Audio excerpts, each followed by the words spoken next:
Om Namo Bhagavate Vasudevaya. Reading from Srimad Bhagavatam, Canto 3, Chapter 21, entitled Conversation between Manu and Kardama. Series of texts from 35 to 39, 36 has purport, so we shall repeat this. Manusyandanamastaya Shatakaumba Parichadam Aropya Swam Duhitaram Sabharyah Paryatan Mahim. Translation and purport by His Divine Grace A.C. Bhaktivedanta Swami Srila Prabhupada ki jai. Translation. Swayambhuva Manu with his wife mounted his chariot, which was decorated with golden ornaments. Placing his daughter on it with them, he began traveling all over the earth. Purport by Srila Prabhupada. Jai Shri. The Emperor Manu, as the great ruler of the world, could have engaged an agent to find a suitable husband for his daughter, but because he loved her just as a father should, he himself left his state on a golden chariot with only his wife to find her a suitable husband. Thus ends the Bhaktivedanta purport.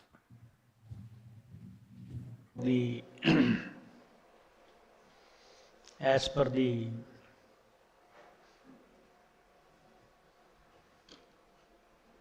Lord's foretelling what would happen after he left Kardama Muni, one by one is happening. So as it was foretold, Swayambhuva Manu with his wife mounted on his chariot, decorated with golden ornaments, with his daughter with them, they began traveling all over the earth, and they reached the hermitage of the sage at Bindu Sarovar. So the holy lake Bindu Sarovar is described here, flooded by the waters of river Saraswati, and it was resorted by hosts of eminent sages, and its water is as sweet as nectar. It is called Bindu Sarovara because drops of tears had fallen there from the eyes of the Lord, who was overwhelmed by extreme compassion for the sage who had sought his protection.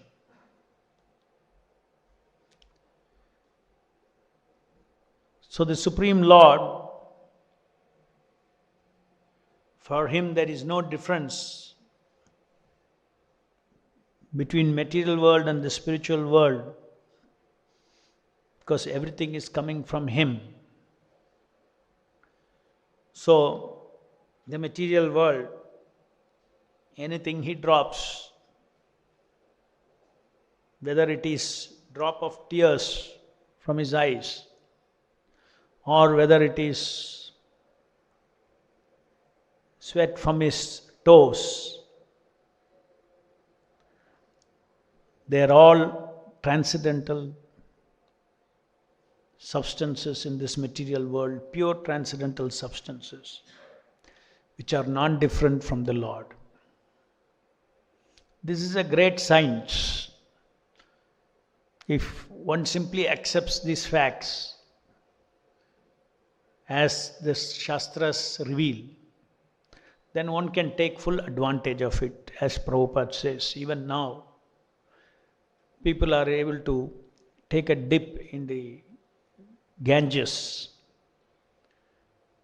and are able to relieve themselves of all material diseases, because the sacred Ganges is a perspiration which falls from the toe of the Lord. The same way, Bindu Sarovara, if one drinks the water of Bindu Sarovara, is cured of all material diseases. And therefore, the water of Bindu Sarovara is called Shivamrita Jala. Shiva means curing. So there are so many wonderful things like this in this material world, pockets of mercy that the Supreme Lord has left. For those who are devotees of the Lord, there is no shortage of, or there is no dearth of circumstances under which he can be in association with the Lord.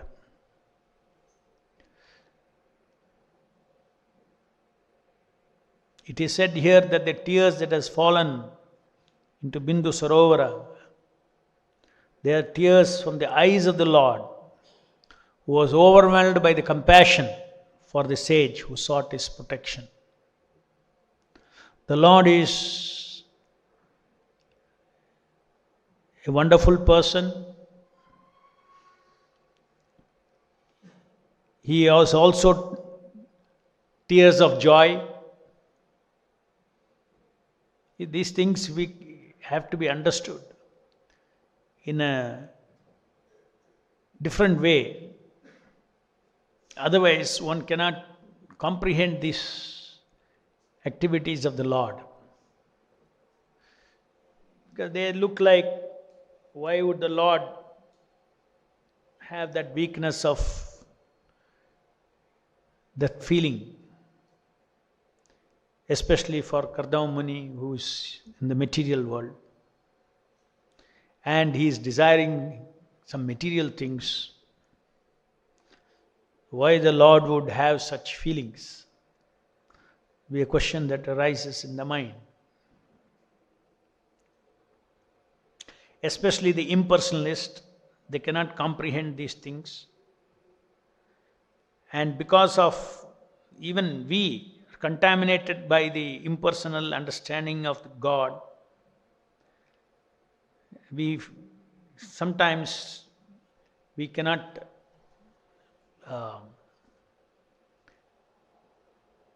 perceive these activities, personal activities of the Lord, the way it should be perceived.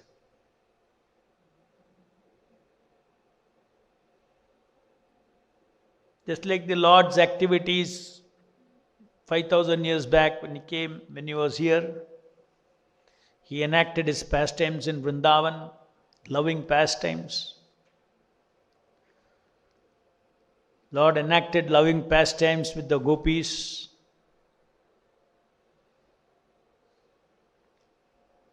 How can one comprehend these things?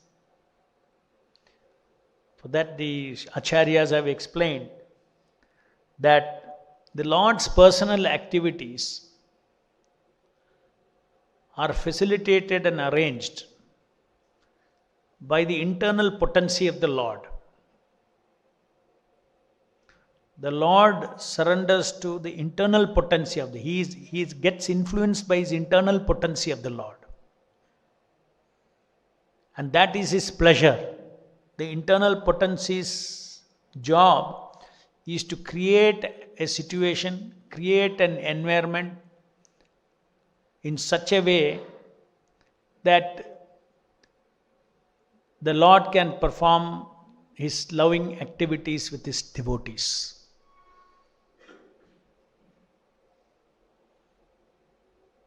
So unless one understands that there is another internal energy of the Lord who is facilitating these things, one will tend to think that, oh, the Lord is having this weakness. Or, Lord is not omnipotent. How is he carried away by the ordinary living entity's feelings? He is the Supreme Lord. No, the Lord wants to get carried away. But he does not want to get carried away under the material modes. The material, if you see the three modes of material nature, also create situations of love and affection, loving exchanges. They all created in this material world also.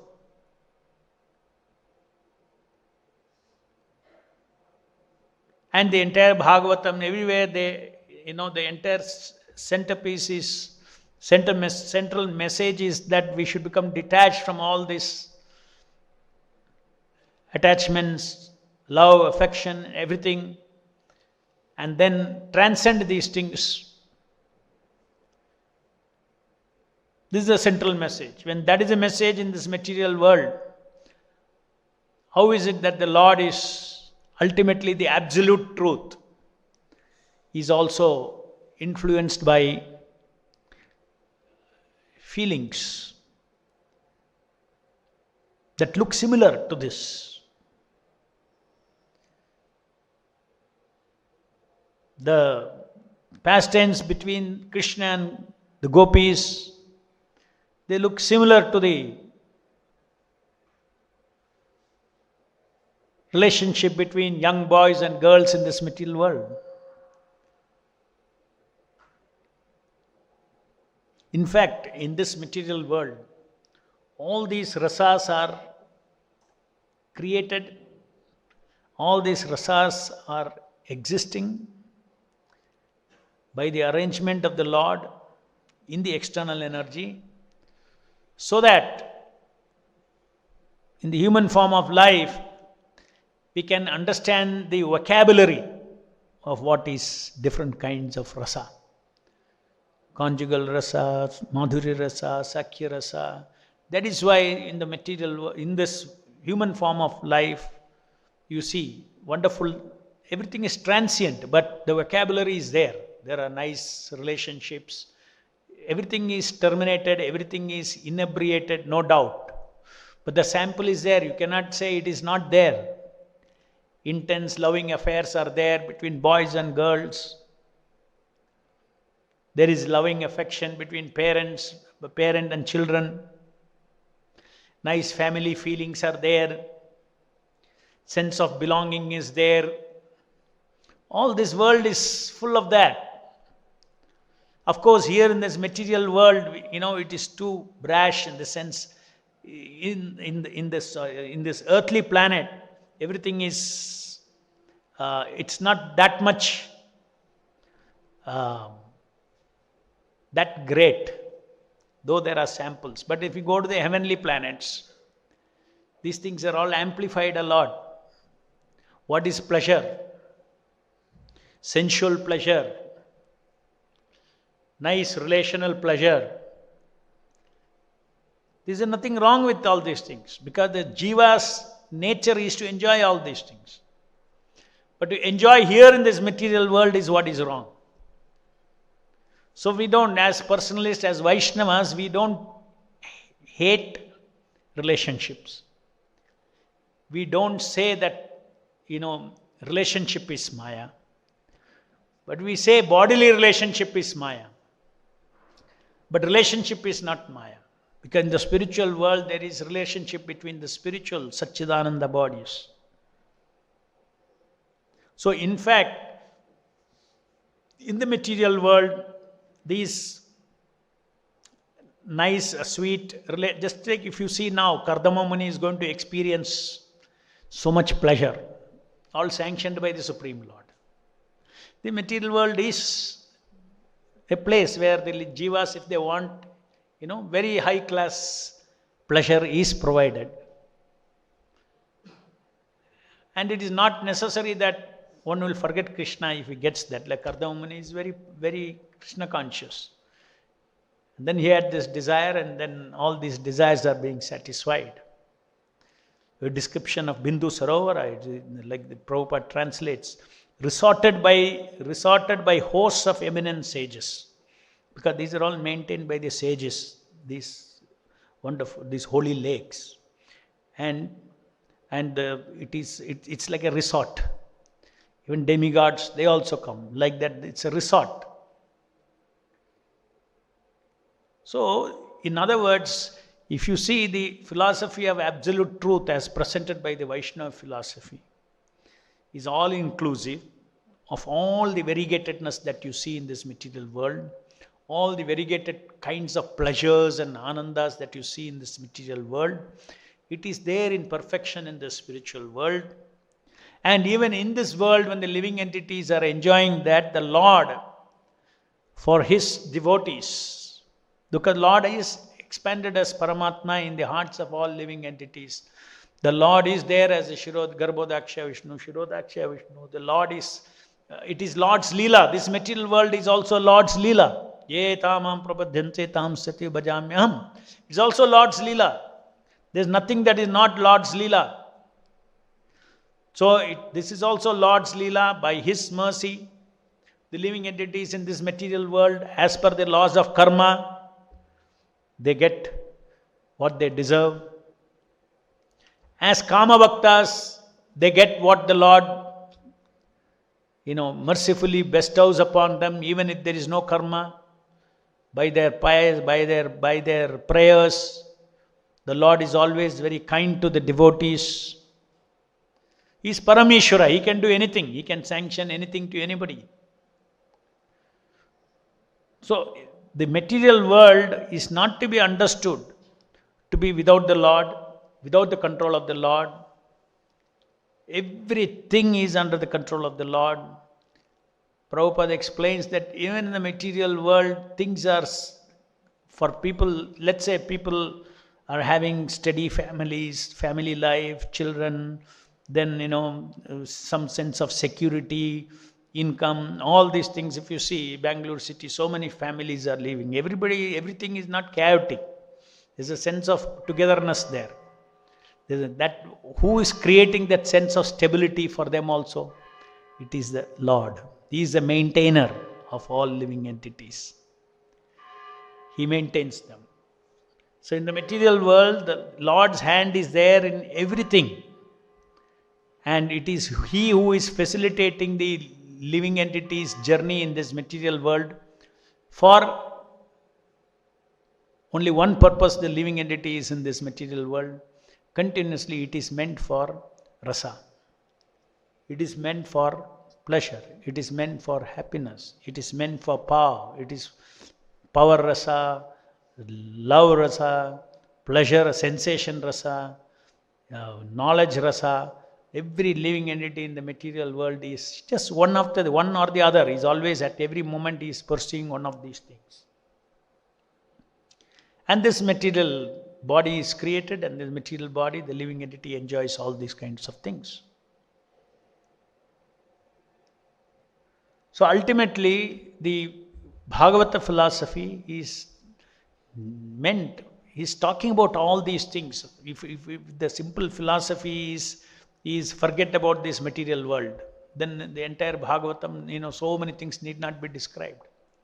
It is a philosophy of absolute truth, means it is a truth of the material world, it is a truth of the spiritual world. If you want to be in the spiritual material world, you can be there. There are heavenly planets, there are this, there is that, there is Bindu Sarovar, enjoyment is there, resorts are there, everything is there. So what you want to do? What do you want to do? You decide.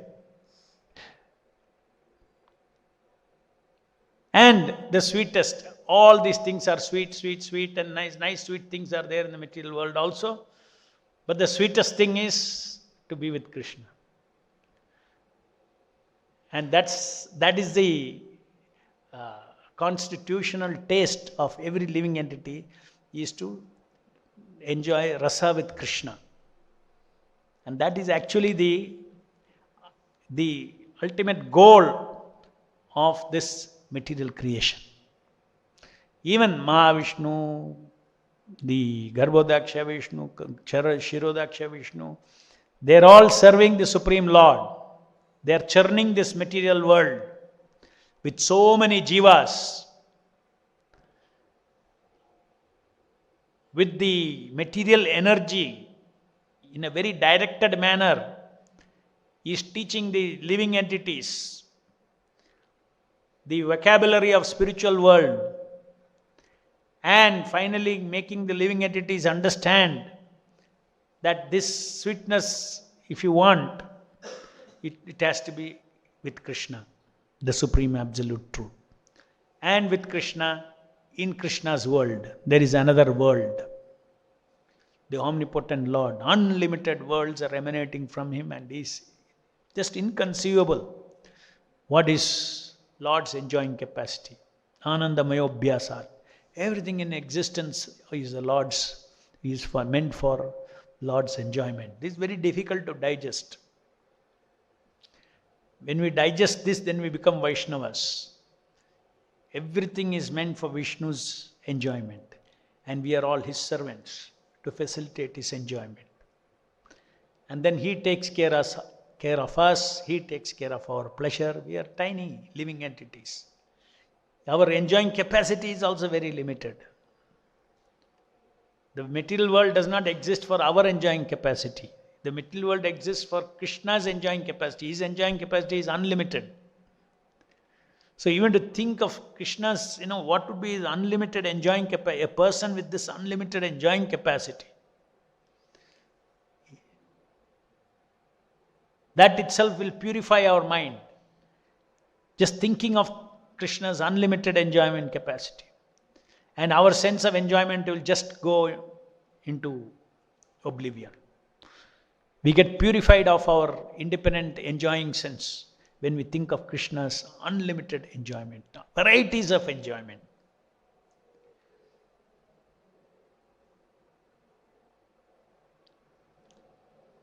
Any questions?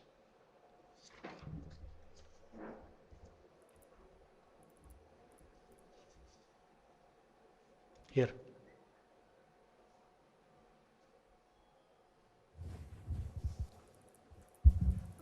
Hare Krishna Prabhu, in the beginning of the class you mentioned that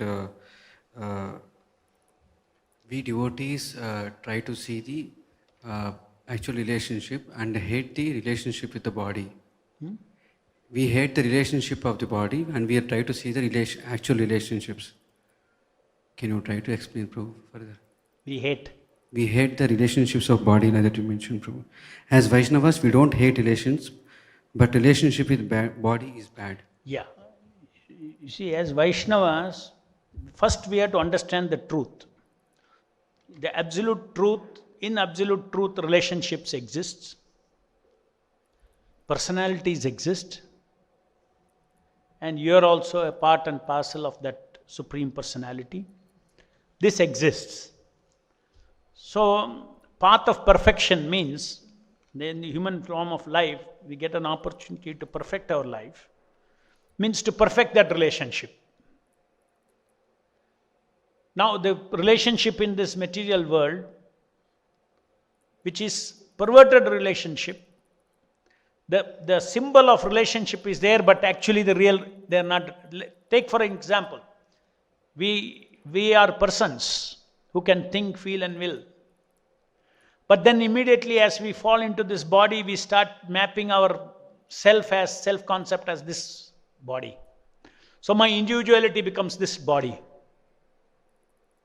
Now with this individuality, I relate with other living entities who are also mapped their body as their self. Who is mapping who is mapping in this body, who is mapping the body as the self? The personality. The personality is eternal. The soul is eternal. Soul is different and its identity is different. If you see the identity that I have now as a man, and every rasa is identity specific. A man's rasa is different, woman's rasa is different, dog's rasa is different, isn't it? Rasa is identity specific. And the identities are all made up. How long you will be a man? You leave the body, then you take another body, then you become a woman. That means those rasas were not eternal rasas of the soul. So in the material world, rasas are there. The phenomena is there. Your faculty of enjoying is there. But it is everything is shown, a sample is shown. So that we go mad. Oh, there are tasty relationships, so nice, loving relationships, so nice. But then everything gets frustrated. Because it's centered around the body. So we don't rely on this bodily relationship, bodily loving relationships. But we give its due value. Yes, there is something for me in the human form of life to experience this. Only in the human form in the animal form, all these fine rasas I cannot experience. I cannot experience family life in the animal rasa, this kind of fine family rasas. I cannot experience fine social rasas that I experience in the human form of life. Though we say it's all Maya, name, fame, adoration, it's all Maya, we say. Now, though we say Maya, we don't say it the way Mayavadis say, that it does not exist. Yes, in its absolute sense, Krishna is all famous. Absolute fame is there. Krishna's devotees also become absolutely famous. These things do exist. So, you understand, you learn from this world. Lord has placed these things for a purpose, so that I can understand what is absolute world. In the human form of life is a rare life we get, where the entire spectrum of rasa, fine rasa, that is available in the spiritual world, you get the vocabulary in your consciousness, in your human consciousness. This full range of vocabulary, you don't get it in animal form. So therefore you see how rare this human form of life is. And therefore it is said that in the human form of life, why they say not simply human form of life is meant for liberation, just getting free from the material energy. No, it's human form of life is to learn how to be cultured, fine, sattvic, all these things. When you go to higher levels, finer tastes are there. So this finer taste, not that you enjoy and get stuck and get attached, but at least you say you understand what is in the spiritual world, what could be in the spiritual world. What is Ananda in the spiritual world?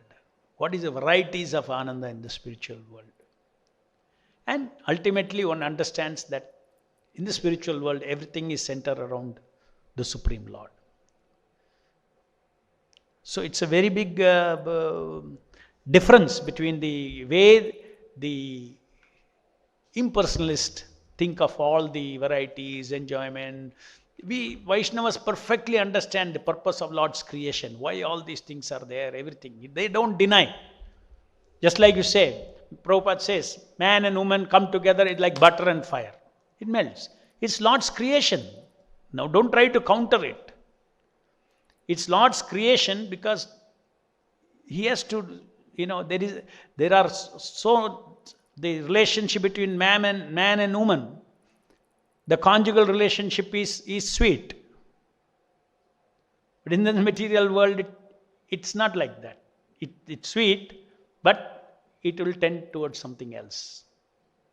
So many dynamics are there. You read the scriptures, what is illicit sex, what is sex, what is everything you understand from the scriptural point of view.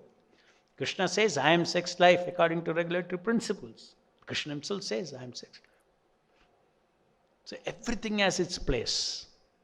That properly the Vaishnava philosophy explains and we understand. That is why in the previous class also I was saying, it is a challenge. To understand Vaishnava philosophy is a challenge.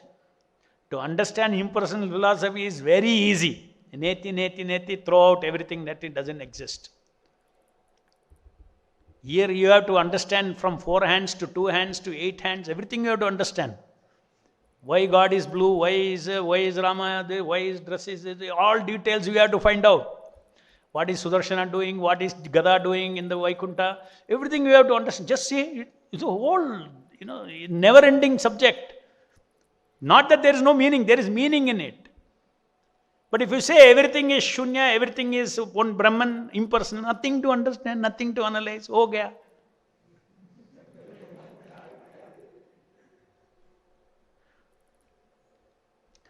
That's why the impersonal philosophers cannot explain why all these varieties in this material world, my God, full of varieties.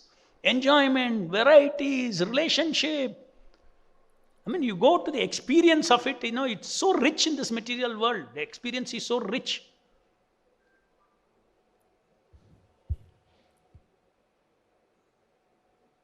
Of course, in this material world, those richness is all conditioned by chemicals.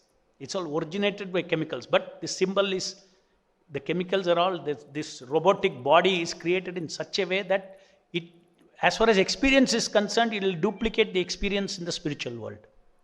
But the truth is that it is all chemical.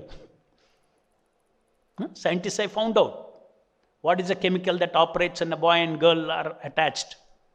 They fall in love. What? There's a particular chemical, everything has been found out. But in the spiritual world, there's no need for these chemicals. The Satchidananda body has got all these emotional circuits. Satchidananda circuits are there. There's no need for chemicals, there's no need for a phenomena. Meeting, separation, all these things are explained by the Goswamis. Pleasures. जय ग्रंथराज श्रीमद् भागवतम की जय, जगत गुरु श्रील प्रभुपाद की जय.